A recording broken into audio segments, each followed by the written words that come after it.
The reality is that everyone isn't going to be saved from miseducation. So my suggestion would be to connect with like-minded individuals to create an infrastructure that could positively guide people into the right direction. Nothing happens overnight, so patience is the key ingredient for our success. With discipline and determination, operations should be successful. Our most powerful weapon is our minds.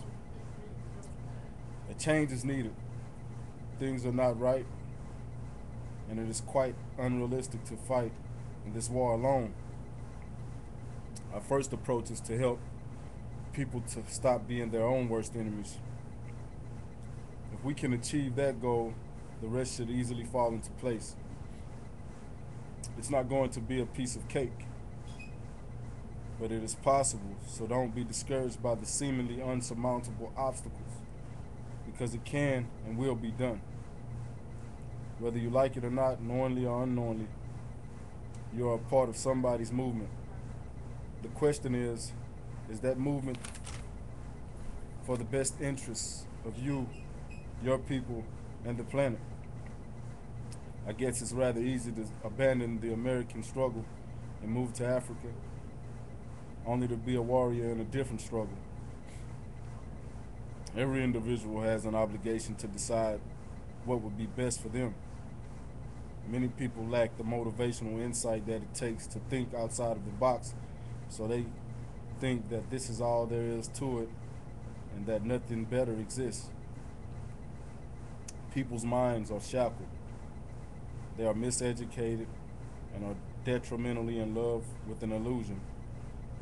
It is what it is, and nothing, including people's consciousness, has manifested by accident. Me and others like myself can guarantee a more divinely arranged experience on this planet. The main key to tapping into the knowledge of how God wants us to live is to know thyself. The struggle can and will take you under if you are unaware of what it takes to properly maneuver in it.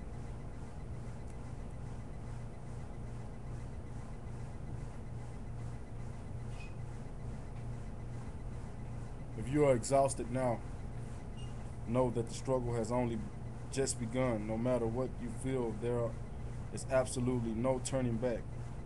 Quitting only leads you back to the beginning. If you fail to plan, you're planning to fail. The closer that we get to nature, the better off that we will be. Most are being defeated by the minds of the enemies, so there's no need for the enemy to use any physical attacks. Money is a necessity, and we need to practice more on spending it on things that are necessary. We are in this battle. Our friends, family, and children are in this battle.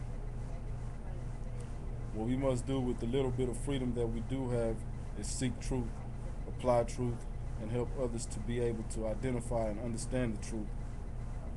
As I have always suggested, good nutrition, although there are other aspects of good health, should be the first step in the process that I call rejuvenation of the people that are traumatized, miseducated, unaware, and have simply given up.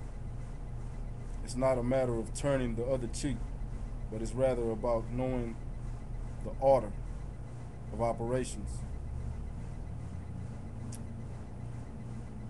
Sure, many fell victim to the traps that were set in these battlefields that some call concrete jungles, but highly intelligent minds got us into this dysfunctional way of life, and it's going to take minds of the same condition or higher to free us.